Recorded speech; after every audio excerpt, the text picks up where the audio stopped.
Hello my dear friends, this is Preeti Rao and you are welcome back to my channel CommerceNet Express. My dear friends, कुछ students ने मुझे recommend किया था कि 2015 का paper करवाइए और ये एचटेट का 2015 का पेपर है जो आपके लिए काफ़ी इंपॉर्टेंट रहेगा, काफ़ी एडवांस्ड लेवल के इसके अंदर क्वेश्चन है। तो मुझे भी लगा कि आपके टीचिंग एग्जाम है काफ़ी नज़दीक है और इसके अंदर ये काफ़ी हेल्पफुल रहेगा। तो माय डियर फ्रेंड्स, हमारा टारगेट है ज़्यादा से ज़्यादा एमसीक्यूज की प्रैक्टिस करना सो दैट आपके लिए मैं ये 2015 का क्वेश्चन पेपर लेकर आई हूँ जो मिस्टर भगवत हैं, उन्होंने भेजा था, मुझे मेल किया था और बहुत अच्छे एडवांस लेवल के इसमें क्वेश्चन है। तो माय डियर फ्रेंड्स, अगर आपका भी सब्जेक्ट कॉमर्स है और आप भी प्रिपरेशन कर रहे हैं किसी भी टीचिंग एग्जाम की, तो ये सेशन आपके लिए काफ़ी इंपॉर्टेंट होगा। तो बिना किसी देरी के आज के सेशन को स्टार्ट करते हैं। Let's get started. And here you can see the very first question, the black shows hypothesis is related to। जो हमारी black shows hypothesis है ये किससे रिलेटेड है? तो इसमें देखिए 80 के आसपास क्वेश्चंस हैं, तो डेफिनेटली मैं थोड़ा स्पीड में कराऊंगी और इसका जो क्वेश्चन के जो प्रैक्टिकल है वो भी करते हुए चलेंगे साथ में, तो थोड़ा फास्ट चलेंगे हम लोग। ओके, क्वेश्चन को अच्छे से रीड कीजिएगा। चलिए, तो हमने देखा कि जो ब्लैक शोज परिकल्पना थी वो किससे रिलेटेड थी? तो वो किसी थी न्यूट्रलिटी ऑफ डिविडेंड पॉलिसी से। ओके, तो यहाँ पे मैंने कुछ इसके क्रक्स दे रखे हैं, इनकी पीडीएफ फाइल में आपको ये सब कुछ अटैच्ड मिलेगा, तो आप वहां से इसको रीड आउट कर सकते हैं। तो ये सब आपके लिए काफी हेल्पफुल रहेगा। ओके, तो यहाँ पे मैं इसको समझाऊंगी नहीं क्योंकि एक एक चीज को समझाना मुश्किल रहेगा, क्वेश्चन ज्यादा है। तो हमने देखा जो ब्लैक शोज थी हाइपोथेसिस, ये किससे रिलेटेड है? न्यूट्रलिटी ऑफ डिविडेंड पॉलिसी से, और इसके क्रक्स यहाँ पे आपको देखने को मिल रहे हैं। तो हम नेक्स्ट क्वेश्चन पे चलते हैं। सेकंड जो है आपके सामने, the cost of preference share capital is not adjusted for the tax because. जो हमारी प्रेफरेंस शेयर कैपिटल के अंदर जो कॉस्ट आती है वो एडजस्ट नहीं होती है टैक्स के लिए, क्यों? सो दैट इसका राइट ऑप्शन है D, it is not a charge against profit. इसको चार्ज नहीं किया जाता किसके अगेंस्ट? प्रॉफिट के, बट किसके अगेंस्ट किया जाता है? Appropriation of the profit. That is why जो कॉस्ट होती है प्रेफरेंस शेयर कैपिटल की, वो एडजस्टेबल नहीं होती है टैक्स के साथ। माय डियर फ्रेंड्स, इसका जो पीडीएफ फाइल आपको टेलीग्राम चैनल पर मिलेगी, ठीक है, उसके जो कीज हैं वो सब अटैच्ड मिलेंगे और इसके साथ जो अदर आपको कुछ भी इसके अंदर क्रक्स मिलेंगे वो भी इसके साथ अटैच्ड मिलेंगे, तो आपको इधर उधर गूगल करने की भी जरूरत नहीं पड़ेगी इवन। तो आपके लिए काफी हेल्पफुल रहेगा ये। और इसके अलावा जितने भी प्रीवियस ईयर पेपर मैंने सोल्व कराए हैं, एचटेट की हो, डीएसएसबी, केवीएस, एनवीएस, इन सबके मैं कॉमर्स के टीजीटी पीजीटी जिनसे इनसे रिलेटेड है, तो उनको भी मैं सोल्व ऑलरेडी करा चुकी हूँ। आप मेरी प्लेलिस्ट में जाकर देख सकते हैं और इन सभी का पीडीएफ फाइल मेरे टेलीग्राम चैनल पर मिल जाएगी। आप ज्वाइन कर लीजिएगा, इसके लिए आप काफी अच्छी प्रैक्टिस कर पाएंगे। Next question is here, third, the yield to maturity is the measure of bond rate of return that consider. जो यील्ड ऑफ मैच्योरिटी होती है क्या मेजर करती है? बॉन्ड की रेट ऑफ रिटर्न वो क्या कंसीडर करती है? तो इसके अंदर दोनों चीजें कंसीडर की जाती है, तो इंटरेस्ट जो उसके ऊपर मिलता है और साथ में जो कैपिटल गेन या लॉस होगा, ठीक है, जो आपने उसके ऊपर पैसा लगाया और उसके ऊपर जो मिल रहा है साथ में, वो क्या होगी? दोनों ही चीज इसके अंदर इंक्लूड होती है the yield to maturity of bonds. Next question is fourth, the net present value of the financial decision can be defined as. जो हमारी एनपीवी है ना, एनपीवी फाइनेंशियल मैनेजमेंट में एनपीवी होती है, वो क्या होता है? तो हमारा वो क्या होता है? एनपीवी होता है डिफरेंस बिटवीन किसके बीच में? Present value of the cash inflow. जो हमारा प्रेजेंट वैल्यू होती है किसकी? कैश इनफ्लो की, माइनस कर देंगे हम present value of cash outflow. इनके अंदर जो डिफरेंस होता है वो हमारा क्या होता है? नेट प्रेजेंट वैल्यू होती है। Okay, now question number fifth, the T distribution और T test is used when. जो हमारा टी डिस्ट्रीब्यूशन स्टैटिस्टिक्स का क्वेश्चन है, इसमें हम टी डिस्ट्रीब्यूशन लगाते हैं, टी टेस्ट लगाते हैं, कहाँ लगाते हैं? तो टी टेस्ट जो हमारा होता है उसको हम स्टूडेंट टेस्ट भी कहते हैं, और इसको यूज कहाँ पे करते हैं? जब हमारा सैंपल साइज 30 हो या उससे भी कम हो और जो हमारा पॉपुलेशन स्टैंडर्ड डेविएशन हो वो अननोन हो, उस केस के अंदर हम टी डिस्ट्रीब्यूशन टेस्ट यूज करते हैं। Okay, now the 6th question, with the reference to banking, जब हम बैंकिंग की बात करते हैं तो बैंकिंग में एक IMPS क्या होता है? जो IMPS टर्म होती है वो क्या होती है? सभी लोग यूज करते हैं इसको, तो ये क्या होता है? Immediate payment service. IMPS के फुल फॉर्म है immediate payment service. Right option is C. Now the question 7th, the dash refers to the cash which banks have to maintain with the RBI. वो कहता है वो कौन सा cash होगा जो एक बैंक है क्या करती है? मेंटेन करती है किसके साथ? RBI के साथ। अ सर्टेन परसेंटेज, एक परसेंटेज होती है ऑफ देयर डिमांड। किसके डिमांड का? किसके डिमांड कंप्लीट करने के लिए? RBI ने एक फिक्स कर रखे डिमांड कि वो उनको अपने पास, मतलब वो मंगवाती है अपने पास कि ये मेंटेन रखनी पड़ती है किसी भी बैंक को। अगर वो अपनी सर्विस करने लग रहा है, बैंकिंग उसकी सर्विस दे रहा है पब्लिक के अंदर, तो कुछ परसेंटेज यहाँ पे RBI के साथ वो क्या रखता है? मेंटेन रखता है। तो क्या कह रहे हैं? Percentage their demand and time. किसके ऊपर? डिमांड एंड टाइम के ऊपर। तो इसको क्या कहते हैं? तो ये क्या होती है? एक तो इसके अंदर एक SLR होता है जिसको बोलते हैं स्टैट्यूटरी लिक्विडिटी रिजर्व, और एक होता है कैश रिजर्व रेशियो। तो जो हमारा CRR होता है वो RBI के पास रखना पड़ता है बैंक को, और जो SLR होता है ये बैंक है खुद अपने पास रखती है अपनी इमीडिएट, अगर उनको लिक्विडिटी की रिक्वायरमेंट होती है उसको रखने के लिए, पूरा करने के लिए SLR रखती है। और जो कैश रिजर्व रेशियो होता है वो RBI के पास रखना पड़ता है एक बैंक को। ठीक है, तो राइट ऑप्शन हमारा इसका रहेगा B. Now the question number 8, the contribution of a financial system to growth goes beyond increasing prior saving based investment. एक ऐसा कंट्रीब्यूशन किसके ऊपर? फाइनेंशियल के ऊपर। एक फाइनेंशियल सर्विस थी हमारी, फाइनेंशियल सिस्टम, एक ऐसा फाइनेंशियल सिस्टम जिसके अंदर कंट्रीब्यूशन जो होता है वो किसके बियॉन्ड जाता है? प्रायर सेविंग के। तो क्या होता है हमारा? क्रेडिट क्रिएशन थ्योरी का ये पार्ट है। जो हमारी बैंकिंग सर्विस है वो किसके ऊपर बेस्ड होती है? पब्लिक क्या करती है उसके ऊपर? उसको डिपॉजिट कराती है एज ए सेविंग बैंक्स के अंदर, और बैंक उसको क्या करता है? आगे उसको इन्वेस्टमेंट करता है, उससे ही मतलब पैसे से पैसा बनाता है। तो ये कौन कहता है ये बात? ये हमारी क्रेडिट क्रिएशन थ्योरी बोलती है। ओके, और सेकंड थिंग मैं आपसे कहना चाहूंगी माय फ्रेंड्स, ये जो क्वालिटी ऑफ आप यू कैन से देखिए शीट्स जो है यहाँ पर, जो पेपर की क्वालिटी ज्यादा अच्छी नहीं है, बट आपको मैनेज करना पड़ेगा। चलिए कोई बात नहीं, मैंने यहाँ पे क्रक्स दे रखे हैं क्रेडिट क्रिएशन के, ये अपने रीड आउट कर लीजिएगा। ओके, और ये अटैच मिलेंगे आपको PDF के साथ। क्वेश्चन नंबर 9 देखते हैं, who headed the NABARD regional office. देखिए इंडिया के अंदर बहुत सारे नबार्ड के रीजनल ऑफिसेज हैं, कहता उसके अंदर हेड कौन होता है उसका? तो उसका हेड होता है चीफ जनरल मैनेजर, CGM, उसको CGM बोला जाता है। जितने भी रीजनल ऑफिसेज होते हैं नबार्ड के, नबार्ड एक बैंक ये रूरल एरिया में काम करता है, तो ये जो इसके रीजनल ऑफिसेज होते हैं उसके अंदर जो हेड होता है उसको चीफ जनरल मैनेजर CGM बोला जाता है। 10th question, the law of diminishing return refers to an eventual fall। जो हमारा लॉ ऑफ डिमिनिशिंग रिटर्न है वो इवेंचुअली फॉल होता है कब? तो डेफिनेटली वो कब होता है? जब marginal product of the variable factor, किसके ऊपर? Marginal product of the variable factor eventually fall होता है। Question 11 is asking, an act of assigning value of credit instrument by estimating or assessing the solvency and expressing them through the predetermined symbol is called।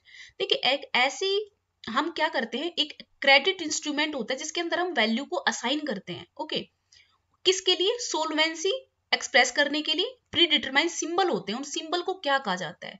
तो देखिए जो credit rating होती है, credit rating के अंदर हम सिंबल्स जो use करते हैं, क्रेडिट मीन ABC इस तरह से कुछ करके, तो उनको क्या कहते हैं? वो सिंबल्स होते हैं क्रेडिट रेटिंग में। Okay, now the question is 12, बहुत अच्छा क्वेश्चन है ये भी। It is a financial institution which manages the collection of accounts receivable of the companies on their behalf and bear the credit risk associated with those accounts। what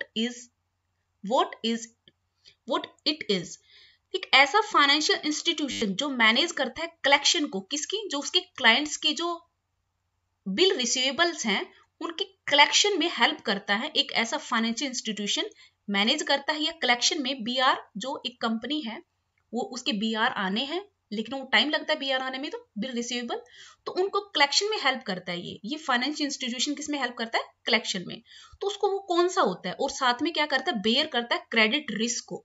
okay, तो what it is, ये क्या है? तो ये हमारे, इसको हम factoring service बोलते हैं। ये फैक्टर्स होते हैं जो हेल्प करते हैं किसी कंपनी या फर्म की बिल रिसीवेबल जो होते हैं उसके कलेक्शन करने में। ओके, ये हमारी फैक्टरिंग सर्विस आते हैं और इसको फैक्टर्स बोलते हैं। Now 13, from the following merchant banks, जो हमारे from the following merchant banks do. Okay, जो हमारे मर्चेंट बैंक्स होते हैं वो किस में हेल्प करते हैं? तो हमारे फ्रेंड, जो मर्चेंट बैंक होते हैं वो क्या करते हैं? जो हम शेयर इशू करती है कंपनी, उसके अंदर हेल्प करते हैं। ओके, तो एक तरह से कैपिटल मार्केट में असिस्टेंस का काम करते हैं merchant bank. Fine. Question 14, small industries development bank of India SIDBI was set up in. जो हमारा स्मॉल इंडस्ट्रियल डेवलपमेंट बैंक है, सिडबी जिसे बोलते हैं, वो इंडिया में कब सेटअप किया गया? देखिए यहाँ पे 1990 नहीं दे रखा है, 1989 दे रखा है, तो राइट ऑप्शन इसका 1989 होगा, लेकिन बुक्स में देखोगे तो उसको 1990 होता है। ओके, लेकिन ये हो सकता है भाई उस टाइम उन लोगों ने वो लॉ, उनका जो होता है ना पास करना, वो होगा, एक्ट पास हुआ होगा, इसलिए 1989 दे रखा है यहाँ पर। तो वैसे एग्जैक्टली होता है 1990। Okay, MSP policy is an important step initiated by the government to improve agriculture marketing system. What is MSP? MSP आप हमारे यहाँ पे आपको पता होगा, जैसे अपने दिल्ली बॉर्डर पे इस टाइम किसानों का आंदोलन चल रहा है, वो जो जितने विधेयक पास हुए 3 जो है उनको कैंसिल करना चाहते, जो नई आई है पॉलिसी उसके अकॉर्डिंग, तो उन्होंने आंदोलन कर रखा। उसके अंदर एक मुद्दा उनका MSP से रिलेटेड भी है ना। तो ये MSP क्या होता है? ये मिनिमम सपोर्ट प्राइस होता है, इसको बोलते हैं MSP को, मिनिमम सपोर्ट प्राइस। कि अगर एक किसान कहीं भी उसको सेल नहीं हो रही है, किसी भी प्राइवेट जहां पे वो करना चाह रहा है, तो गवर्नमेंट क्या करती है, एक फिक्स दे देती है अमाउंट कि भाई आपका ये इतने, जो भी आपका कुछ भी है, गेहूं ज्वार बाजरा जो भी है, उसको मिनिमम सपोर्ट प्राइस दे देती है कि इतने प्राइस पे हम खरीद लेंगे, है ना, वो कहीं भी जाने की जरूरत नहीं है, हम ले लेंगे। तो वो क्या होता है? MSP होता है। Okay, now 16, an investment that gives the investor a controlling interest in a foreign company। एक ऐसा इन्वेस्टमेंट जो इन्वेस्टर को देता है इंटरेस्ट, कंट्रोल करने का इंटरेस्ट, किसमें? फॉरेन कंपनी में। तो उसको क्या कहते हैं? डायरेक्टली बिना किसी, आप यहाँ पे अगर ऑप्शन को पढ़ेंगे तो बहुत इजीली इसका आंसर दे सकते हैं, जो है फॉरेन डायरेक्ट इन्वेस्टमेंट। इसको फॉरेन डायरेक्ट इन्वेस्टमेंट बोला जाता है। ओके, जैसे हमारे ही हैं, हमारी कंट्री का कोई भी इन्वेस्टर है दूसरी कंपनी में, किसी अदर कंट्री में, फॉरेन कंपनी में इन्वेस्ट करता है, और वहां पे उसको क्या, एक तरह से एज ए इन्वेस्टर वहां पे कंट्रोल करता है, तो उसको कहते हैं फॉरेन डायरेक्ट इन्वेस्टमेंट करके वो कर सकता है। Okay, now the 17, the factory about the relationship between, factory नहीं, थ्योरी है, theory about the relationship between inflation that interest rate is known as. एक ऐसी थ्योरी जो रिलेशनशिप बताती है किसके बीच में? इन्फ्लेशन और इंटरेस्ट रेट के बीच में। बहुत इंपॉर्टेंट है ये, बहुत ज्यादा इंपॉर्टेंट है। ऑलमोस्ट सभी जितने भी टीचिंग एग्जाम आते हैं आपके, किसके? कॉमर्स के, उसके अंदर ये फिशर्स इफेक्ट जरूर पूछा जाता है, क्योंकि बहुत इंपॉर्टेंट है ये। ओके, तो ये जो रिलेशनशिप बताता है इन्फ्लेशन और इंटरेस्ट रेट के बीच में, वो कौन सी थ्योरी है? Fisher effect. इसकी मैंने यहाँ पे थोड़ा सा कुछ इंफॉर्मेशन दे रखी है, इनको रीड आउट कर लीजिएगा, ठीक है। ये फॉर्मूला है, और इंटरनेशनल फिशर इफेक्ट क्या है? बहुत ईजी है, ज्यादा मुश्किल नहीं है, इनको रीड आउट जरूर कर लीजिएगा। Okay, now the 18 question, income is not taxed until it remitted to the present company as a dividend। तो कह रहा है कि एक ऐसा टैक्स, क्या कह रहे हैं, शुरू में नहीं लगाया जा रहा है, उसे डेफर्ड कर दिया जा रहा है, तो उसको क्या कहेंगे? तो उसको कहेंगे tax deferred. Okay, deferral, sorry, tax deferral, उसको डेफर्ड कर दिया जा रहा है, प्रेजेंट में नहीं लगाया जा रहा, तो उसको क्या कहेंगे? Tax deferral. Okay, now the next is OAU। ये OAU क्या है? ये क्या होता है? एक ऑर्गेनाइजेशन है अफ्रीकन नेशंस का, जैसे हमारा UNO है, ऐसे ही ऑर्गेनाइजेशन एक बना हुआ है अफ्रीकन नेशंस का, उसको बोलते हैं OAU। Okay, that is more concern with the political than economic objective. इनका जो नेशंस का जो ऑर्गेनाइजेशन बना हुआ है, उनका कोई भी कंसर्न इकोनॉमिक से रिलेटेड नहीं है, वो पॉलिटिकल कंसर्न है। ओके, इसके लिए बनाया गया है ये अफ्रीकन नेशंस का। organization. Now the 20 question is asking from the following which is not the type of treasury bill.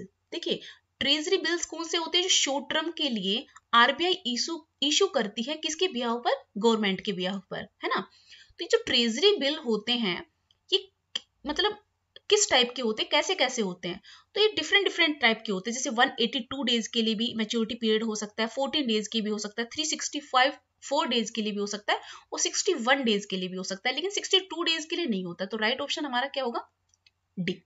Okay, note पूछा उन्होंने तो इसको नोट डाउन कर लीजिएगा। इनकी मैच्योरिटी डेज कितनी कितनी हो सकती है, 182 डेज के लिए, 364 डेज के लिए, 14 डेज के लिए और 61 डेज के लिए। Now 21 a statement that summarises all the economic transaction between, एक ऐसी स्टेटमेंट जो समराइज करती है किसकी इकोनॉमिक ट्रांजैक्शंस को, किसके बीच में हुई है, कंट्री, एक कंट्री और साथ में rest of the world during a given period of time. देखिए माय डियर फ्रेंड्स, बीओपी के बारे में मैंने अपनी जितने जो हमारी 1000 एमसीक्यू सीरीज है उसके अंदर ऑलमोस्ट मैंने सभी कॉन्सेप्ट को क्लियर किया हुआ with the help of MCQs. तो आप वो मेरी सीरीज देखेंगे, उसके लिए आपको काफी हेल्प मिलेगी आपके टीचिंग एग्जाम में। और उसके अंदर मैंने बैलेंस ऑफ पेमेंट के बारे में सब कुछ बता रखा है। तो आप वो मेरी जो 1000 एमसीक्यूज की सीरीज है उसको फॉलो जरूर कीजिएगा, आपके बहुत सारे कॉन्सेप्ट क्लियर हो जाएंगे। तो जो एक बीओपी हमारा क्या होता है, एक कंट्री है वो क्या बनाती है, अपना एक बैलेंस, एक तरह से जैसे कंपनी है वो जैसे अपना फाइनेंशियल स्टेटमेंट्स बनाती है, ऐसे ही कंट्री भी, कोई भी कंट्री XYZ जो चाहे हमारी कंट्री हो, इंडिया भी क्या बनाती है, एक बनाती है बैलेंस ऑफ पेमेंट नाम से स्टेटमेंट बनाती है, जो उसके जो इंडिया के लोगों का transaction rest of the world के साथ जितना भी ट्रांजैक्शन हुआ है ना, इंपोर्ट एक्सपोर्ट सर्विसेज का या फिर गुड्स का, तो उन सब का लेखा जोखा जो होता है किसके अंदर, बीओपी में होता है। तो उसको क्या कहते हैं, balance of payment. Okay, now the 22nd, a dash is a document issued by courier to acknowledge receipt of cargo for shipment। एक ऐसा डॉक्यूमेंट जो इशू किया जाता है किसको, जो करियर होता है जो उसको लेके जा रहा है, किसके लिए, acknowledge receipt as a cargo. Cargo वहां पे जो माल होता है शिपमेंट के लिए, जो शिप के अंदर जो माल रख के जा रहा है एक कंट्री से दूसरी जगह पे, तो एक डॉक्यूमेंट उसके अंदर होता है, वो उसको क्या कहते हैं, जो इशू किया जाता है उसको कहते हैं बिल ऑफ लेडिंग। ये काफी बार पूछा गया है डिफरेंट डिफरेंट आपके टीचिंग एग्जाम में, इनको एक बार नोट डाउन कर लीजिएगा अगर आपको नहीं पता है तो। Okay, now the question 23rd is asking the underpricing of export, the underpricing हो रही है एक्सपोर्ट की, यूजुअली बिलो कॉस्ट और below the home country price is known as, बहुत अच्छी टर्म है इसके लिए, डंपिंग। डंपिंग एक इंटरनेशनल ट्रेड का एक टर्म होती है डंपिंग, जिसके अंदर मान लीजिए हमारी चाइना है, चाइना क्या करता है, अपनी एक प्रोडक्ट एक खिलौना है, वहां पे उसकी कॉस्ट पड़ रही है 5, ठीक है, और इंडिया में आकर उसको उस सामान को डंप कर देता है, मतलब उसकी कॉस्ट, वो अपने देश में तो 5 रुपए का बेच रहा है, मतलब उसकी कॉस्ट है 5 रुपए की उसके खुद की कंट्री में, और यहाँ पे वो 3 रुपए में सेल कर रहा है, तो इसको क्या कहते हैं, डंपिंग बोलते हैं, ठीक है। ओके, नाउ द एम्बार्गो, ये भी बहुत इंपॉर्टेंट टर्म है। एम्बार्गो क्या होता है, एम्बार्गो होता है specific type of quota that prohibits all trade. ये एक तरह से इंपोर्ट टैरिफ होता है, इंपोर्ट टैरिफ कह सकते हैं हम, यहाँ पे इंपोर्ट टैरिफ लगाया जाता है कि रिस्ट्रिक्शन होता है कि आप एक कोटा का मतलब है कि आप एक फिक्स क्वांटिटी एक कंट्री बोल देती है, गवर्नमेंट बोलती है कि इससे ज्यादा ये चीज नहीं मंगवाई जा सकती, तो उसको क्या कहते हैं, एम्बार्गो। ओके, मींस आप इंपोर्ट के ऊपर प्रोविजन लगा देते हैं, कोटा लगा देते हैं स्पेसिफिक टाइप का, उसको कहते हैं embargo. Got it?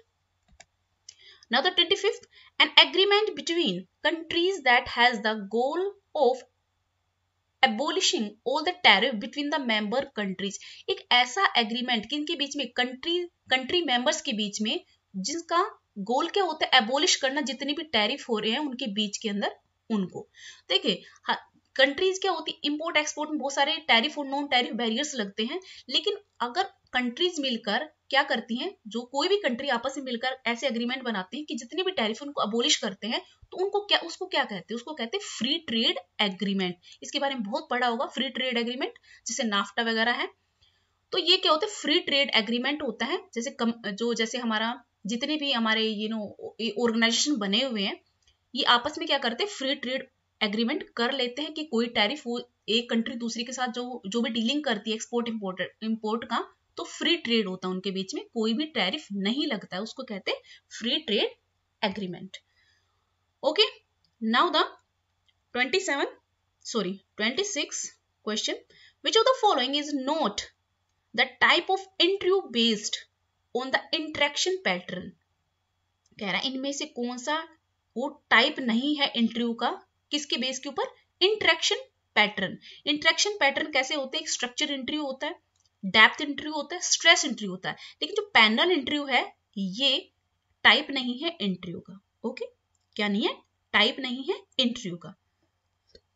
Now the next question 27, which of the following is the direct method of recruitment? जब बात करते हैं डायरेक्ट मेथड ऑफ रिक्रूटमेंट के लिए तो कौन कौन से हो सकते हैं, तो देखिए कंसल्टेंसी फर्म से करें या एम्प्लॉयमेंट रेफरल दे के करें या फिर लेबर यूनियन से करें, ये होते हैं इनडायरेक्ट मेथड। हमने किसी और को कह दिया कि हमारा ये भाई रिक्रूटमेंट कर दीजिए किसी और एजेंसी से, लेकिन अगर खुद कंपनी के लोग जाके जो फेयर्स करते हैं और डायरेक्ट वहां से क्या करते हैं, सिलेक्शन करते हैं, तो उसको क्या कहते हैं, ये किस तरह का मेथड हो गया हमारा, जो fair direct method of recruitment. Okay, now 28, which one of the following is not a technique for the forecasting human resource need?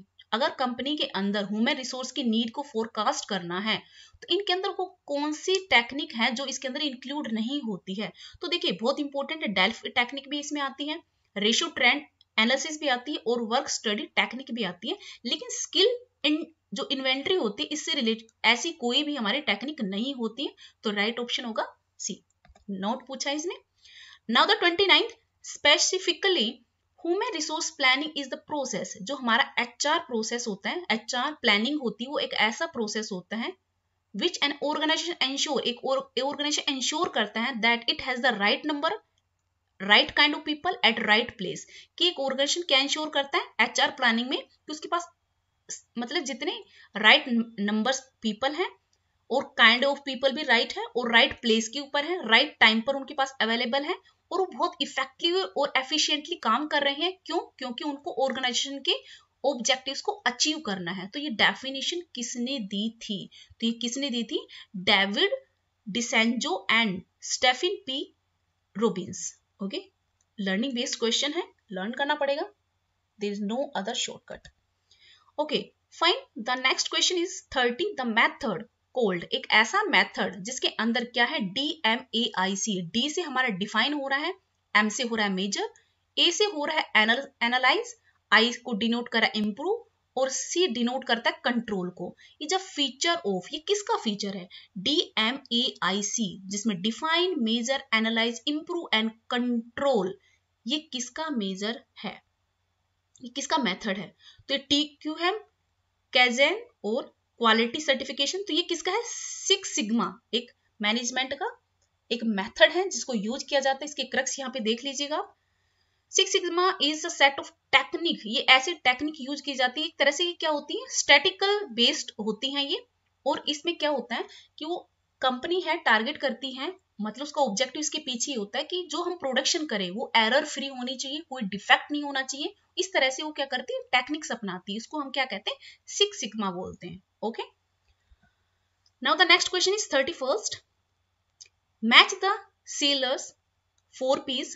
देखिए एक सेलर की 4 P's, इनको अगर आपको नहीं पता है, 4 P's तो ऑलमोस्ट सभी को पता होता है, product, price, place and promotion, ठीक है, मैकार्थी ने दिए थे, लेकिन 4 C's के बारे में कुछ हो सकता है कैंडिडेट्स ना जानते हो, तो ये 4 C's होते हैं, अलग से भी पूछे जा सकते हैं, मैच करवा भी सकते हैं, तो इनको जरूर देख लीजिएगा। 4 C's होते हैं, communication, convenience, customer solution and customer cost. तो इनको मैच करेंगे तो प्रोडक्ट क्या होता है, प्रोडक्ट एक तरह से क्या होता है, कस्टमर का सोल्यूशन होता है। ओके, कस्टमर को कोई चीज चाहिए, भाई किसी, मान लीजिए मुझे कोई क्रीम ही चाहिए, तो किस लिए चाहिए, क्योंकि मेरे को कोई प्रॉब्लम होगी, है ना, तो एक तरह से प्रोडक्ट क्या करता है, कस्टमर का सोल्यूशन होता है। प्राइस क्या होता है, कस्टमर की कॉस्ट होती है। ऐसे ही प्लेस की बात करें तो प्लेस क्या होगा, कन्वीनियंस, जहां पे वो चीज मिल जाए उस प्लेस के ऊपर, और प्रमोशन क्या रहेगा, कम्युनिकेशन। ओके, तो ये 4 P's और 4 C's को आप इस तरह से यहाँ पर मैच कर सकते थे। राइट ऑप्शन यहाँ पे देख सकते हो A है। Now 32nd, from the following which is the modern method of the performance appraisal। देखो कंपनीज के अंदर, फर्म्स के अंदर परफॉर्मेंस अप्रेजल किया जाता है एम्प्लॉइज का, तो इनमें कह रहा है कौन सा मेथड है जो मॉडर्न है। ग्राफिक ग्रेडिंग, ये ग्रेडिंग नहीं है, ग्रेडिंग होगा यहाँ पे। तो ग्रेडिंग मेथड भी पुराना है, मतलब ओल्ड मेथड है ये, ग्राफिक भी और चेकलिस्ट भी। लेकिन जो मॉडर्न मेथड की बात करें वो होता है assessment by the result method. इसमें 360 डिग्री भी आता है, आप लोगों ने सुना होगा 360 परफॉर्मेंस अप्रेजल, वो भी इसके अंदर इंक्लूड है। और भी है, उनको गूगल कीजिएगा अगर आपके पास इसके बारे में पूरा अच्छे से जानना चाहे तो। परफॉर्मेंस अप्रेजल बहुत इंपॉर्टेंट टर्म है HRM की, इसको जरूर कीजिएगा, इसमें से जरूर क्वेश्चन आता है। तो असेसमेंट बाय रिजल्ट मेथड क्या है आपका, मॉडर्न मेथड है परफॉर्मेंस अप्रेजल का इनके अंदर। नाउ 33 क्वेश्चन है, two factor theory of motivation was propounded bye. ये मैंने बहुत अच्छे से करवाया गया है, 1000 MCQ सीरीज को देखिएगा, उसके अंदर भी मैंने इसको बहुत अच्छे से बताया कि जो टू फैक्टर थ्योरी है, हाइजीन और मोटिवेशन फैक्टर, ये जो मोटिवेशन थ्योरी थी किसने दी थी, ये हर्जबर्ग ने दी थी। ओके, किसने दी थी, हर्जबर्ग ने। ओके, इसके बारे में मैंने यहाँ पे थोड़ा सा दे रखा है, जो डिससेटिस्फैक्शन और जब सेटिस्फैक्शन, हर्जबर्ग की टू फैक्टर प्रिंसिपल थ्योरी है, यहाँ पे रीड आउट कर लीजिएगा। ज्यादा मैं बता नहीं पाऊंगी यहाँ पे क्योंकि बहुत सारे क्वेश्चन अभी तो हमारे 33 हुए हैं और 80 के आसपास क्वेश्चंस हैं। ओके, तो किसने दी थी, हमारी हर्जबर्ग ने दी थी motivational two factor theory. Okay, 34 है हमारा, which one of the following is the off job training method। Of job training method है, इनमें से कौन सा है। ऑफ द जॉब मतलब जॉब के आसपास ना करवाएगा, जॉब के ड्यूरिंग में ना करवाएगा, ऑफ द जॉब होगा। लेकिन जॉब इंस्ट्रक्शन दिए जाते हैं, जॉब के ड्यूरिंग भी दिए जाते हैं, मेंटोरिंग भी की जाती है। तो जॉब के टाइम जब जॉब परफॉर्मेंस कर रहा है कैंडिडेट, वहां पे एम्प्लॉय, उसको क्या करेंगे, job training, on the job training होगी। ऐसी जॉब रोटेशन भी क्या होगा, एक तरह से ऑन द जॉब ट्रेनिंग है। लेकिन जो सिंडिकेटिंग है वो of the job training method होता है। Okay, now 35, arrange the element of the 5 maturity level. देखिए एक बहुत इंपॉर्टेंट है ये, पीपल कैपेबिलिटी मैच्योरिटी मॉडल, इसको पीपल CMM इस मॉडल से जाना जाता है। पीपल पूरा लिखते हैं, CMM इस मॉडल से नाम से जाना जाता है। तो कहते हैं इन उसके अकॉर्डिंग जो हमारा 5 मैच्योरिटी लेवल होते हैं किसके अंदर, पीपल कैपेबिलिटी मैच्योरिटी मॉडल के अंदर, ह्यूमन रिसोर्स मैनेजमेंट के अंदर, इसके लेवल कौन कौन से होते हैं, उनके लेवल के अकॉर्डिंग अरेंज कीजिए, ये पूछा है। ओके, तो ह्यूमन रिसोर्स मैनेजमेंट के अंदर जो 5 लेवल्स होते हैं मैच्योरिटी के, वो कैसे होते हैं आप यहाँ पे देख सकते हैं। सबसे पहले आता है इनिशियल, फिर वो होता है मैनेज्ड, उसके बाद defined, then predictable and then optimising. Okay, ये 5 स्टेजेस होते हैं। तो यहाँ पे राइट ऑप्शन है आपका B. Now the luxuries have, जो हमारी लग्जरीज होती हैं, लग्जरी प्रोडक्ट होते हैं, उनके इलास्टिसिटी ऑफ डिमांड क्या होती है। तो माय डिफरेंस, लग्जरीज के लिए जो इलास्टिसिटी ऑफ डिमांड होती है ग्रेटर होती है देन 1। हमेशा ये लर्न करना, इस तरह क्वेश्चन पूछे जा सकते हैं और काफी अच्छा है question. Okay, the next question is here, economics के क्वेश्चंस आ गए अब आपके पास। The relation between the average revenue AR जिसको डिनोट किया हुआ है, मार्जिन रेवेन्यू को MR से, इलास्टिसिटी ऑफ द डिमांड को E से, इसको कैसे एक्सप्रेस कर सकते हैं इन तीनों टर्म को एक साथ। तो मतलब इनमें से कौन सा फॉर्मूला है जो आपके सामने है वो इनको बेस्ट डिफाइन कर रहा है, इनको इन टर्म्स को एक साथ। तो कौन सा मेथड, कौन सा फॉर्मूला है, डी। क्या है, MR जो हमारा मार्जिन रेवेन्यू है इक्वल होता है average revenue into elasticity of the demand -1 upon elasticity of demand. Okay, ये इसका फॉर्मूला बनेगा जिसको बेस्ट एक्सप्रेस कर रहा है। अब हमारे पास है question number 38, marginal cost is closely related to. एक मार्जिनल कॉस्ट होती है, उसको हम किसके नाम से जानते हैं, उसको वेरिएबल कॉस्ट के नाम से भी जाना जाता है। तो राइट ऑप्शन होगा इसका A. Okay, now 39 question,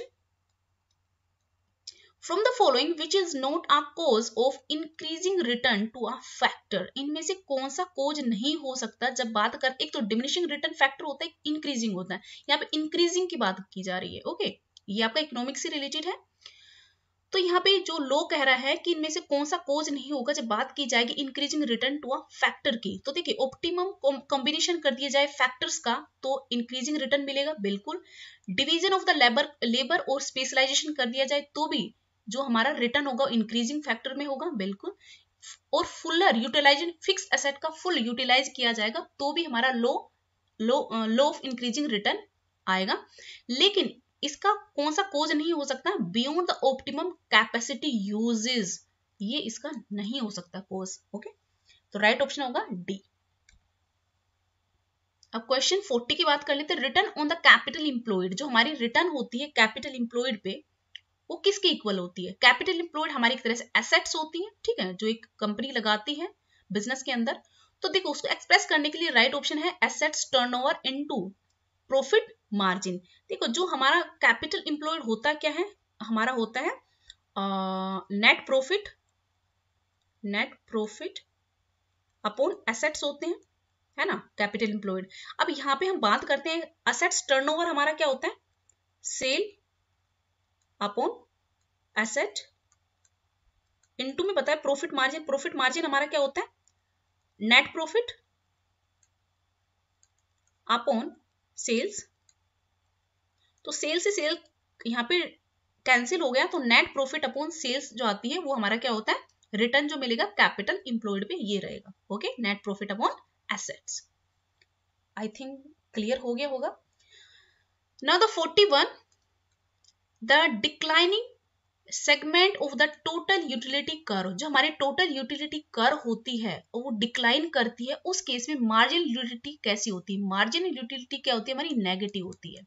okay, जब टोटल यूटिलिटी कर्व क्या करती है, डिक्लाइन करती है। यहाँ पे देख ली एक ये पॉइंट आ गए, लेकिन यहाँ पे जैसे और ज्यादा डिक्लाइन करेगी तो हमारी जो हमारी एमआर होगी वो क्या होगी, नेगेटिव में चली जाएगी। ओके, ये इसका रिलेशनशिप है। Now the question 42, any straight line supply curve parallel to Y axis. कह रहे एक स्ट्रेट लाइन है, वाई एक्सिस की क्या है, पैरेलल है, और किस पे कर रही है, यहाँ पे कट कर रही है एक्स एक्सिस को। तो कह रहा है इसमें क्या मिलेगा, उसके टाइम पे हमारी इलास्टिसिटी ऑफ सप्लाई क्या रहेगी, वो क्या होगी, equal to elasticity of supply equal to 0। ये इसका रिलेशनशिप बन रहा है। ओके, स्ट्रेट लाइन बता रखी है, straight line supply curve parallel बता रखी है वाई एक्सिस पे, ये हमारा वाई एक्सिस होता है, ये हमारा एक्स एक्सिस होता है। इसकी पैरेलल में होगी तो डेफिनेटली ऐसे होगी, तो ये क्या होगी, हमारी इलास्टिसिटी ऑफ सप्लाई है वो इक्वल है 0 के। नेक्स्ट क्वेश्चन है 43, if two goods are complementary to each other, two products हैं वो कॉम्प्लीमेंट्री एक दूसरे के, the direction of the cross elasticity will be, तो क्या होगा उसके अंदर जो हमारा क्रॉस इलास्टिसिटी है वो क्या होगा, वो क्या होगा, नेगेटिव होगा। क्या होगा, नेगेटिव। अगर दो गुड्स हैं कॉम्प्लीमेंट्री एक दूसरे की तो उनके अंदर क्रॉस इलास्टिसिटी क्या रहेगा, नेगेटिव रहेगा। 44 की बात करते हैं, डाउनवर्ड स्लोपिंग एवरेज रेवेन्यू। देखिए यहां से हम आपको पता चल रहा है डाउनवर्ड जा रही है, कौन कौन सी, दो कर्व दे रखी हैं, एक दे रखी एआर, एक दे रखी एमआर। कह रहे जो एमआर है वो क्या है, लेस देन है, एमआर हमारी क्या है, लेस देन है एआर से। ओके, तो इस केस के अंदर ये क्या इसका कैरेक्टरिस्टिक बता रहे हैं, तो इसके अंदर कैरेक्टरिस्टिक क्या रहेगा, ये किसका कैरेक्टरिस्टिक है, तो ये किसका है, मोनोपोली का कैरेक्टरिस्टिक रहेगा। Okay okay, now the next question is 45, if the percentage increase in the quantity of the goods supplied, जो इंक्रीज हो रही है क्वांटिटी ऑफ गुड्स सप्लाइड, जो हमारी गुड्स सप्लाइड हो रही है उनकी परसेंटेज इंक्रीज हो रही है, स्मॉलर मतलब कम हो रही है, किससे, then the percentage increase in the price, price में ज्यादा चेंज हो रहा है, इंक्रीज ज्यादा हो रहा है, लेकिन जो गुड्स सप्लाई हो रही है वो कम हो रही है।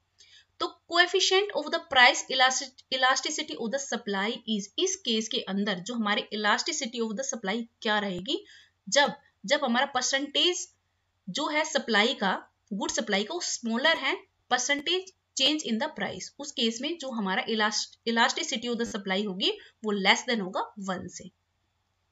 बात करते हैं 46 की, प्रैक्टिकल क्वेश्चन है, a company maintains a margin of the safety 25%, एक कंपनी मेंटेन करके चल रही है अपनी margin of safety. Margin of safety क्या होती है, अबाउ टू आपके ब्रेक इवन पॉइंट से, मतलब जितना ब्रेक इवन पॉइंट से ऊपर वो सेल करती है तो उसका प्रॉफिट आ रहा है, अर्न कर रही है, तो कितना मेंटेन करके चल रही है, 25% on its current sales, and the earn a profit, earn कितनी प्रॉफिट कर रही है, 30 लाख पर annum. If the company has a profit volume ratio दे रखा 40%, इसकी करंट सेल बतानी है क्या रहेगी। तो देखिए हमारे सेल हमें निकालनी है, तो उसको हम क्या करें, x मान लेते हैं, और इसका 25% क्या करके चल रहा है, वो मार्जिन ऑफ सेफ्टी। तो प्रॉफिट हमारा क्या होता है, इक्वल बता रखा है margin of safety into PV ratio. जब हम इनकी वैल्यू पुट करेंगे, प्रॉफिट हमें कितना दे रखा है 30 लाख, यहाँ पे हम इसको 30 लाख बनाएंगे। यहाँ पर margin of safety PV ratio दे रखा है आपका 40, जब इसको सोल्व करेंगे तो आपको 300 लाख आपका सेल आ जाएगी। तो राइट ऑप्शन क्या रहेगा, बी। ओके, इनको पुट करेंगे वैल्यूज को, तो आपके पास आ जाएगी सेल की वैल्यू, करंट सेल की वैल्यू आ जाएगी आपके पास। Okay, question number 47, if the angle of the incidence is narrow, हमारा जो एंगल इंसिडेंस है वो नैरो है right side of the break even point. Break even point, जो हमारा ब्रेक इवन पॉइंट है, इधर ये नैरो है और इधर हो सकता है ज्यादा हो। तो ये जो नैरो है, ये हमारा इंसिडेंस अगर ये नैरो है, इस केस के अंदर ये क्या इंडिकेट करता है, ब्रेक इवन पॉइंट के अंदर राइट साइड में अगर हमारा एंगल ऑफ इंसिडेंस नैरो है, तो उससे क्या इंडिकेट होता है कि quantum of the profit made by the firm is low. जो क्वांटम है वो क्या है, प्रॉफिट का कम है जो फर्म ने कमाया। 48 question, which point helps the management in determining the level of activity below which there are chances of the insolvency। एक ऐसा पॉइंट जो मैनेजमेंट को मतलब डिटरमाइन करके चलता है कि उससे नीचे अगर हमारे पास प्रॉफिट आता है तो क्या होता है, एक तरह से इंसोल्वेंसी होगी। मतलब अगर उसके नीचे हम मेंटेन करके चलते हैं एक ऐसा लेवल जिसके नीचे अगर हम एक्टिविटी करते हैं तो क्या रहेगी, इंसोल्वेंसी रहेगी। On the account of the firm inability to meet the cash obligation, और जो उसकी वजह से अपने कैश ओब्लिगेशन को वो कंप्लीट नहीं कर पाएगा एक फर्म, तो इसको क्या कहेंगे, ये कैसा एग्रीमेंट रहेगा, तो उसको कहते हैं कैश ब्रेक इवन पॉइंट। भाई उसके नीचे अगर वो जाते हैं, उसके नीचे उनके पास कैश रहता है, तो वो अपने कैश की ओब्लिगेशन को कंप्लीट नहीं कर पाएगी, वो ब्रेक इवन पॉइंट है एक तरह से। ओके, 49, इंटर रिलेशनशिप, एक इंटर रिलेशन बता रहा है किसके बीच में, overall profitability ratios with the other accounting ratio. एक कंपनी की जो प्रॉफिटेबिलिटी रेशियो है और उन प्रॉफिटेबिलिटी रेशियोज का रिलेशनशिप दूसरी अदर अकाउंटिंग रेशियोज के साथ जो अच्छे से बताता है, उनमें से वो कौन सा चार्ट है, क्या वो गैंट चार्ट है, ई चार्ट है, पी चार्ट है, या ड्यू पॉन्ट कंट्रोल चार्ट है। तो राइट ऑप्शन इसका क्या होगा, ड्यू पॉइंट एनालिसिस आप लोगों ने पढ़ा होगा, अगर नहीं पढ़ा है तो मेरे आप 1000 MCQs की सीरीज फॉलो कीजिए, उसके अंदर आपको बहुत अच्छे से एक्सप्लेन किया हुआ है, वो देख सकते हैं। Okay, 50 question, a machine sold for the 60,000, एक मशीन है सोल्ड कर दी गई 60,000, जिसमें कॉस्ट थी उसकी 50, रिटर्न डाउन वैल्यू थी उसकी 30, मतलब उसके ऊपर डेप्रिसिएशन लगने के बाद उसकी वैल्यू रह गई थी 30। This transaction will be shown in which side and for what amount while preparing the fund flow statement। Fund flow statement जब हम बनाते हैं, दो साइड होती है, एक तो एप्लीकेशन, एक सोर्सेज, ठीक है। जब मशीन को सोल्ड करेंगे, किसी को मशीन को हमारी असेट होती है, असेट को सोल्ड करेंगे तो हमारे पास कैश आएगा। तो एक तरह से कह सकते हैं यहाँ पे क्या हो रहा है, सोर्सेज है ना, एप्लीकेशन तो नहीं है, सोर्सेज है, तो एक कैश का सोर्स है। तो सोर्सेज है तो इसको कहाँ पे दिखाएंगे, सोर्स साइड में दिखाएंगे, और किस पे, जितना उसको उस पर कैश मिला है उसको उस पे दिखाएंगे। तो राइट ऑप्शन क्या रहेगा, एज अ सोर्स 60,000। लड्डू क्वेश्चन था ना। Okay, the term regression was first used by, जो हमारा रिग्रेशन था वो सबसे पहले किसने यूज की थी, तो उसका नाम था, जिस बंदे ने इसको यूज की, सर फ्रांसिस गाल्टन। क्या नाम था, sir Francis Galton. Important term है, इस लर्निंग बेस्ड है, इसको नोट डाउन कर लीजिएगा। देखिए एक्स और Y stand for the deviation, ये जो स्मॉल लेटर्स हैं एक्स और वाई के, ये स्टैंड कर रहे हैं डेविएशन, किसकी डेविएशन, एक्स और वाई सीरीज की, from their represented respective means, इनके रिस्पेक्टिव मीन से। The covariance of the X and Y series can be expressed as, अब इनके जो कोवेरियंस है एक्स और वाई सीरीज के, वो कैसे एक्सप्रेस किए जा सकते हैं, तो फॉर्मूला आना चाहिए, आप बहुत इजीली इसका आंसर दे सकते हैं, बिल्कुल डायरेक्ट क्वेश्चन था ये। तो राइट ऑप्शन क्या होगा इसका, डी, कोवेरियंस इस तरह से हम निकाल सकते हैं। Okay, now the question 53 is asking which scale measures the psychological meanings of attitude object using bipolar objectives, एक ऐसा स्केल जो मेजर करता है साइकोलॉजिकल मीनिंग ऑफ एटीट्यूड को। जब बात करते हैं बायोपोलर ऑब्जेक्टिव एडजेक्टिव्स का, तो वो कौन सा है? लिकर्ट स्केल बोलते हैं इसको। क्या नाम है इसका? लिकर्ट स्केल, जो एटीट्यूड को मेजर करता है। Okay 54 the variation in the measures due to some known और अननोन इन्फ्लुएंसेस। वेरिएशन आ रहा है मेजर्स के बीच में, किसकी वजह से? सम अननोन और नॉन इन्फ्लुएंस की वजह से, that cause the lean in the one direction more than another. तो इसको क्या कहते हैं? सिस्टमैटिक वेरिएंस बोलते हैं। Now the 55 present value of an annuity can be expressed as. जो हमारी प्रेजेंट वैल्यू है एन्युटी की, वो कैसे एक्सप्रेस की जा सकती है अगर उनको डिनोट कर रखा ए आई पी वी और एन से? तो राइट ऑप्शन फॉर्मूला है डायरेक्ट, तो आप फॉर्मूला आपको आता है तो आप इजीली इसका आंसर कर सकते थे। तो राइट ऑप्शन है बी। स्टैंडर्ड एरर क्या होता है? स्टैंडर्ड एरर क्या होता है? Standard deviation over the sampling distribution. उनके अंदर स्टैंडर्ड डेविएशन के अंदर ओके स्टैंडर्ड डेविएशन अगर आता है सैम्पलिंग डिस्ट्रीब्यूशन में, उसको बोलते हैं standard error. Okay now the 57 अच्छा क्वेश्चन है ये भी। Data element in a data flow. जो डाटा एलिमेंट, एक डाटा फ्लो है, उसके अंदर डाटा एलिमेंट कौन कौन से हो सकते हैं? वो इंटीजर नंबर भी हो सकते हैं, रियल नंबर भी हो सकते हैं, बाइनरी भी हो सकते हैं, लेकिन इमेजिनरी किस तरह के नंबर होते हैं? वो नहीं होते हैं। तो एक तरह से कह सकते हैं 1 2 और 3 ये एक तरह से डाटा फ्लो में डाटा एलिमेंट हो सकते हैं। Okay 58 which of the following distribution is used to describe the behavior of the rare events। अगर हमारे डिस्ट्रीब्यूशन में क्या आ रहा है? रेयर इवेंट्स आ रहे हैं, तो उसके उनके बिहेवियर को डिस्क्राइब करने के लिए हम क्या यूज करेंगे? कौन सा डिस्ट्रीब्यूशन यूज करेंगे? बाइनोमियल, काई स्क्वायर या फिर पॉइसंस? तो राइट ऑप्शन क्या होगा? जो रेयर इवेंट्स के लिए बिहेवियर को डिस्क्राइब करने के लिए कौन सा डिस्ट्रीब्यूशन होता है? पॉइसंस डिस्ट्रीब्यूशन। ओके काफी इंपॉर्टेंट है, इसको लर्न कर लीजिएगा, पूछा जा सकता है। बात करते हैं टाइप 1 एरर की। जो हमारे टाइप 1 एरर होती है हाइपोथेसिस में, तो टाइप 1 एरर कौन सी होती है? जब हम रिजेक्ट कर देते हैं नल हाइपोथेसिस को, जब वो ट्रू हो तब, मतलब हमारा नल हाइपोथेसिस करेक्ट है, ट्रू है, लेकिन हम उसको रिजेक्ट कर रहे हैं, तो टाइप 1 एरर है। Okay 60 question the procedure of the moving from general to more specific question is sometimes called। जब हम मूव करते हैं किससे? हम मूव कर रहे हैं एक स्पेसिफिक क्वेश्चन से अपने जर्नल से स्पेसिफिक की तरफ, तो उसको क्या कहते हैं? एक तरह से फनल अप्रोच बोलते हैं, इसको बोलते हैं funnel approach. Now 61 government policy concern with the taxing and spending decision of the government.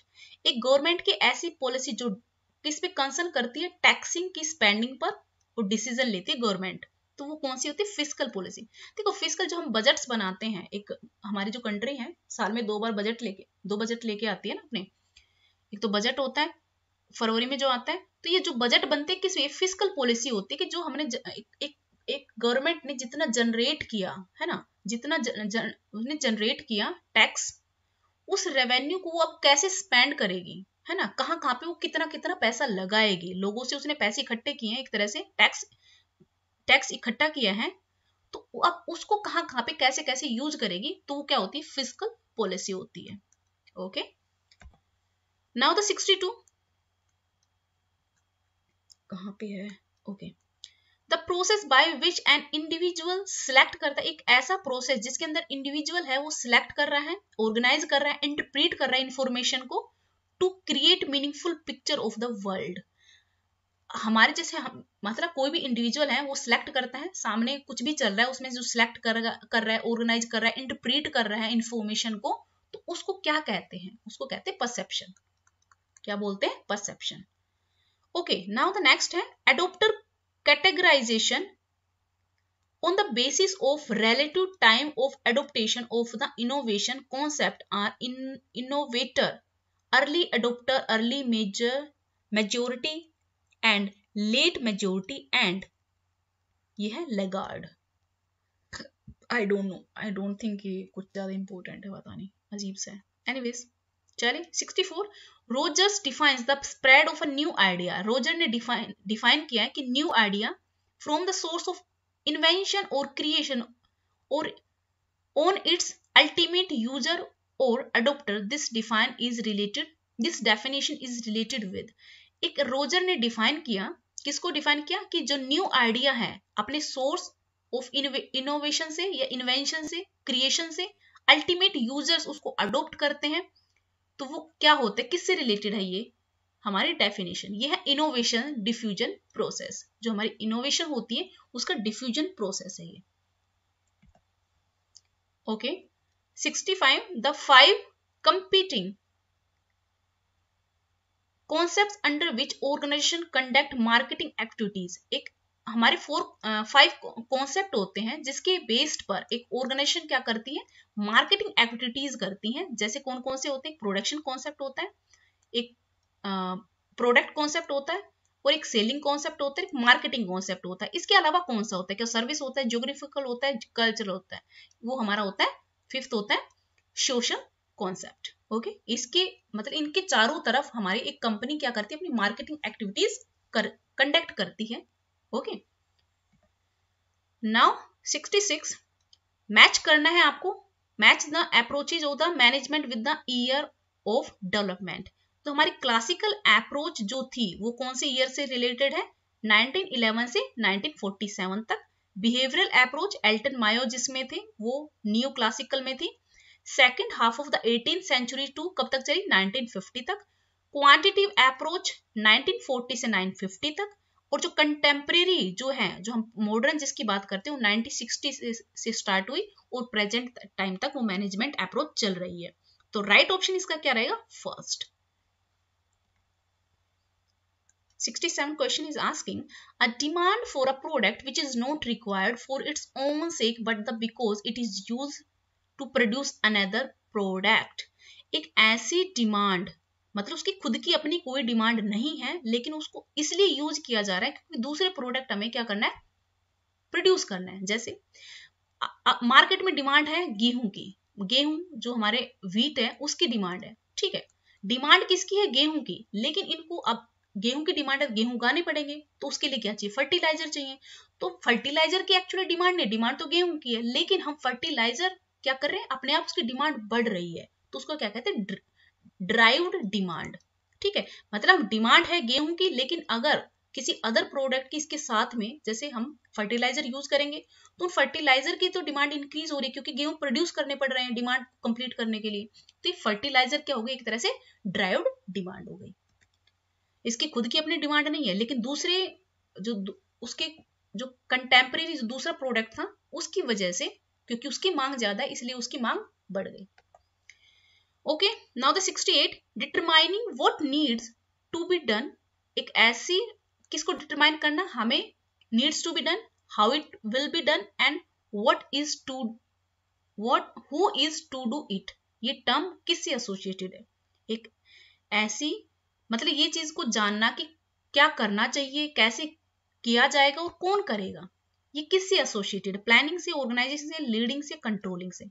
तो मैं यहाँ पे खुद कंफ्यूज हूँ, प्लानिंग और ऑर्गेनाइजेशन दोनों में ही आता है वैसे देखा जाए तो, केवल प्लानिंग में नहीं कह सकते, ऑर्गेनाइजेशन में भी ये डिसीजन लिए जाते हैं, प्लानिंग में भी डिसीजन लिए जाते हैं। तो आई हैव नो आइडिया कि भाई इसका राइट ऑप्शन क्या था। मे बी प्लानिंग हो, बट मैं ऑर्गेनाइजेशन में भी ऑर्गेनाइजिंग करते हैं, इसके अंदर भी ये टर्म्स आती है।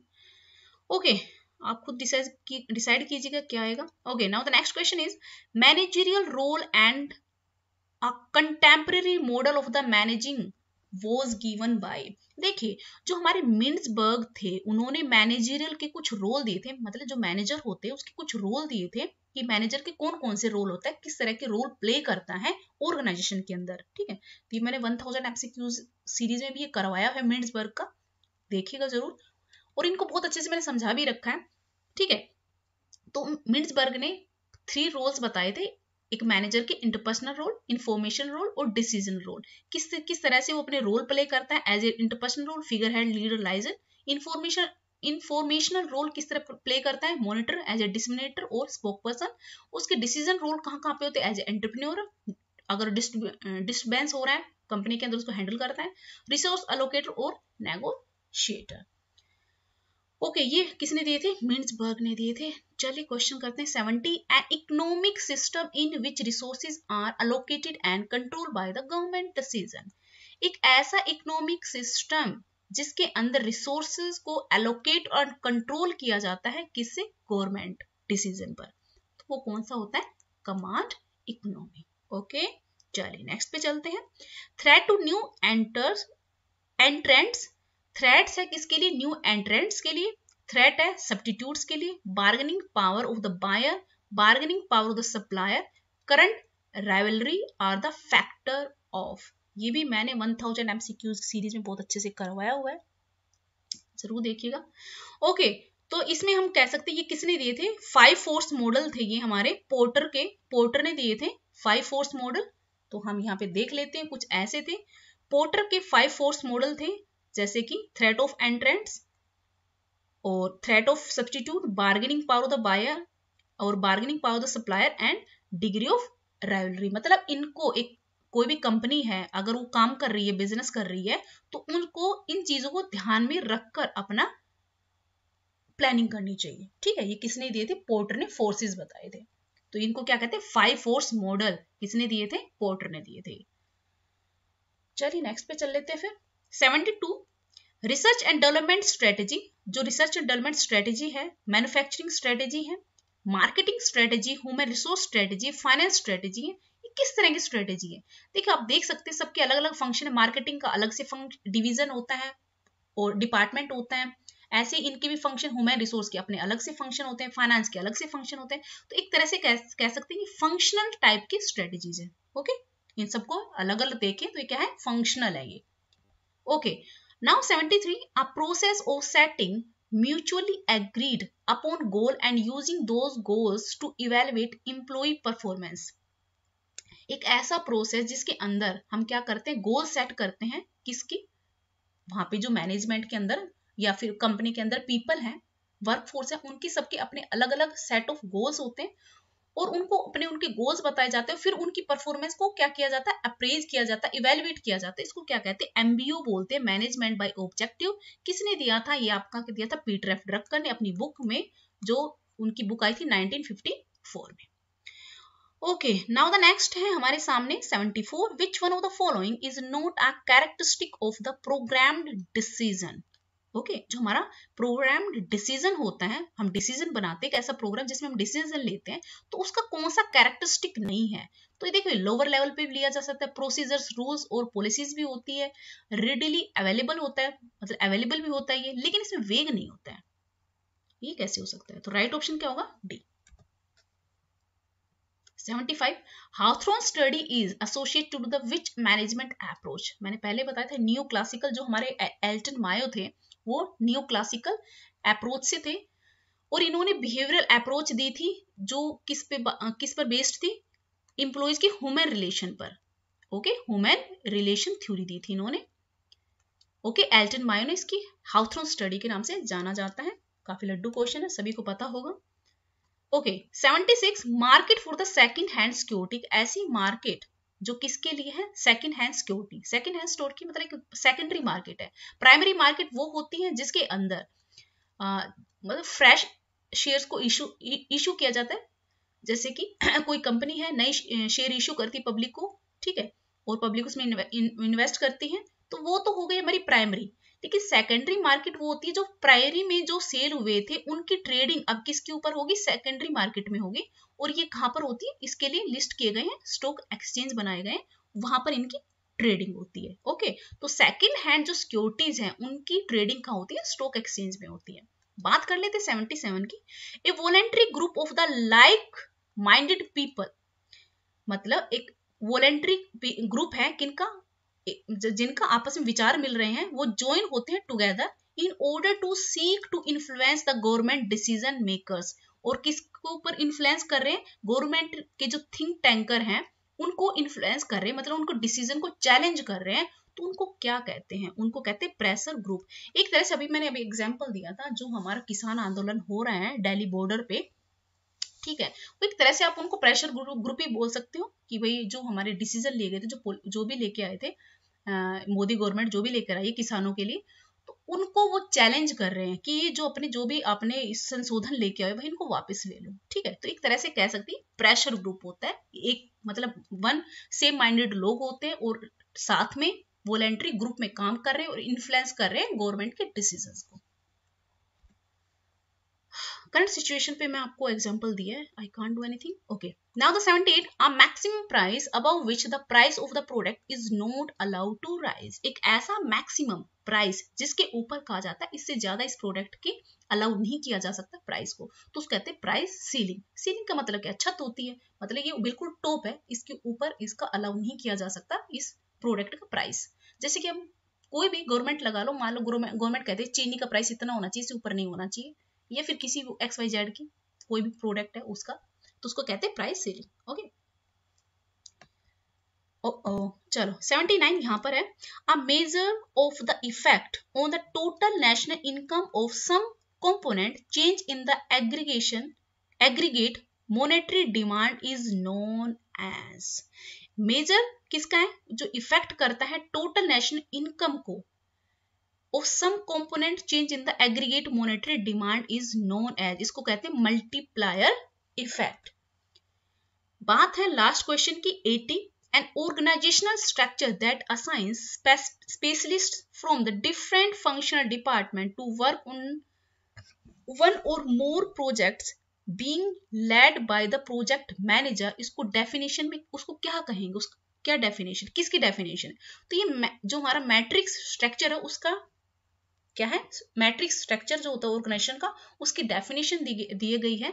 जैसे कि एक संगठन की ऐसी संरचना जिसके अंदर एक से अधिक परियोजनाएं को क्या बोलते हैं, प्रोजेक्ट है ना, प्रोजेक्ट पर काम करने के लिए परियोजना प्रबंधक के नेतृत्व में विभिन्न कार्यात्मक विभागों के विशेषज्ञों को, चलो ठीक है कोई बात नहीं, ये क्या बोलते हैं, इसको मैट्रिक्स स्ट्रक्चर बोलते हैं।